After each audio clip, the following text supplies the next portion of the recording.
Bon matin, c'est terminé. J'ai finalement l'impression que Personne n'en parle doit prendre fin.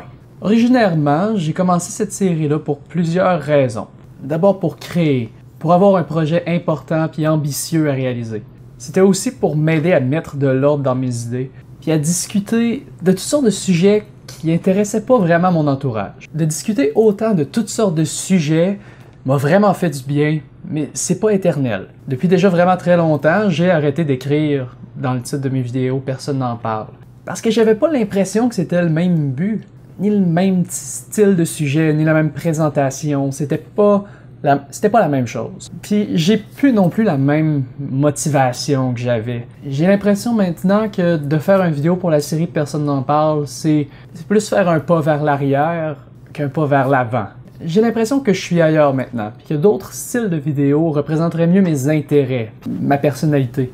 Puis je dois dire aussi que les vidéos comme le journal de bord sont pas non plus vraiment naturelles pour moi. Puis ça sera pas ça le prochain style principal, le prochain format principal de vidéo.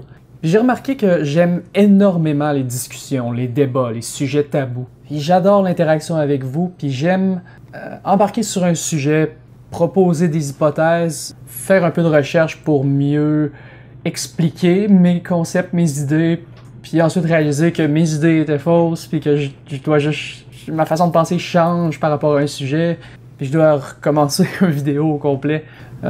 J'aime vraiment ma progression à travers des sujets. Quand j'aborde un sujet tabou, devoir remettre en question ma vision des choses, de devoir comprendre votre vision des choses, d'essayer de comprendre soit qu'est-ce que je comprends pas de votre vision ou qu'est-ce que vous comprenez pas de ma vision, et essayer de prédire les ambiguïtés avant de faire les vidéos. J'aime ça, mais ce que j'aime le plus, c'est l'interaction, c'est le retour, c'est avoir une réponse de votre part. Une réponse soit en intérêt, la quantité d'intérêt, le nombre de likes sur une vidéo, le nombre de partages, mais aussi les commentaires. Puis je pense que ce que j'aime moins de la structure de mes vidéos présentement, ce que j'aimais moins de Personne n'en parle, c'est que j'ai pas une réponse directe. J'ai pas une interaction directe avec vous, une interaction directe avec vos idées. Puis quand j'ai des commentaires qui sont intéressants, puis que je réponds à ces commentaires-là, par après, il n'y a pas tout le monde qui a vu la vidéo qui va voir ma réponse. Quand je fais face à un commentaire qui va à l'encontre de mes façons de penser, puis que je réalise que soit que j'avais tort, ou que ma façon de penser était erronée, j'ai pas de façon directe de le montrer à tout le monde. J'ai pas de façon immédiate de montrer à tout le monde qui a vu cette vidéo-là que j'avais tort, que cette vision-là est peut-être plus appropriée, qu'une autre théorie est peut-être plus intéressante. Je dois refaire une autre vidéo. Refaire une autre vidéo, c'est beaucoup de temps pour souvent une petite variante, seulement un détail ou souvent juste une reformulation d'un concept qui est semblable. Souvent après une vidéo, dans les commentaires, je vais réaliser que je me suis peut-être pas assez bien exprimé, puis qu'il y a une partie de vous il y a une partie de ceux qui regardent la vidéo qui comprennent ce que je voulais dire.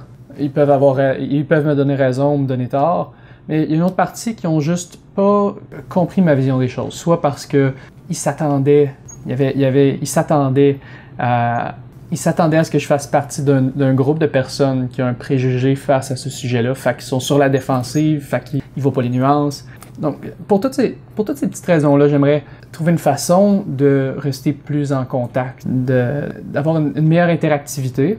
Donc, j'ai beaucoup réfléchi à comment je voulais présenter mes sujets, comment j'aimerais que ma chaîne se déroule, se développe.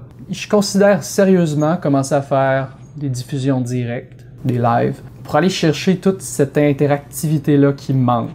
Évidemment, il y a beaucoup d'obstacles à réaliser un bon live, à réaliser une émission intéressante, très intéressante pour vous, puis intéressante pour moi, dans laquelle je perds pas le contrôle des sujets, dans lesquels ça devient pas ennuyeux. Puis aussi, je dois trouver aussi une façon d'éviter les silences, les moments où je fais juste réfléchir à un concept.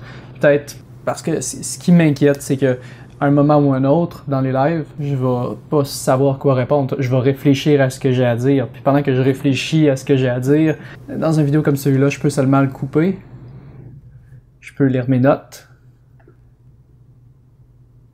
Mais en live, je dois garder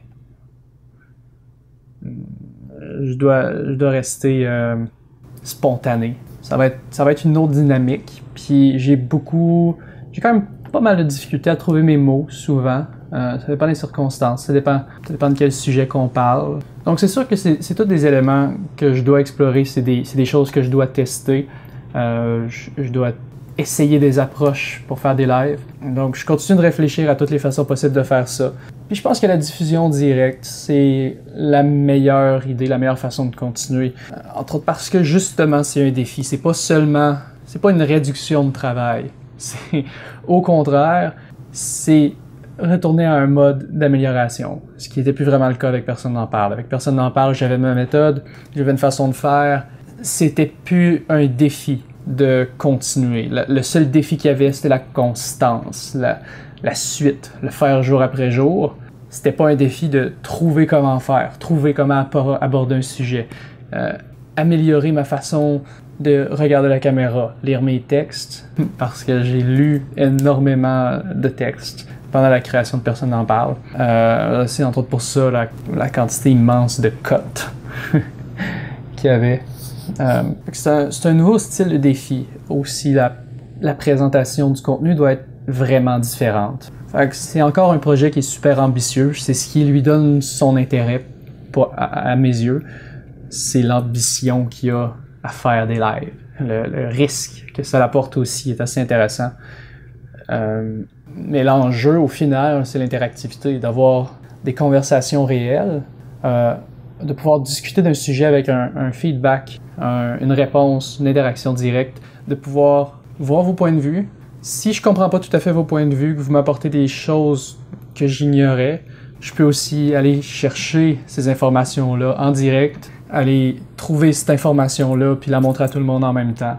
Évidemment, ça va avoir une autre dynamique, ça va être beaucoup moins compact que mes vidéos habituelles. Ça va avoir un beat plus lent, généralement. Ce qui va faire en sorte que j'imagine que ceux que ça va intéresser, ces lives-là, vont être ceux qui ont de l'intérêt pour, déjà qui ont du temps, mais qui ont de l'intérêt pour la connaissance, qui ont de la curiosité, qui veulent apprendre, mais qui sont prêts de prendre le temps à apprendre. Éventuellement, j'aimerais que ces diffusions en direct-là deviennent tranquillement des travails d'équipe, des projets réels. Par exemple, on pourrait aborder une problématique réelle dans une partie du monde, par exemple, dans un pays pauvre, des problèmes d'habitation, aller trouver un des problèmes qu'il y a avec l'habitation, par exemple, trouver les matériaux pour construire, et d'essayer de trouver une façon de régler ce problème-là avec leurs ressources, avec ce qu'ils ont à leur disposition.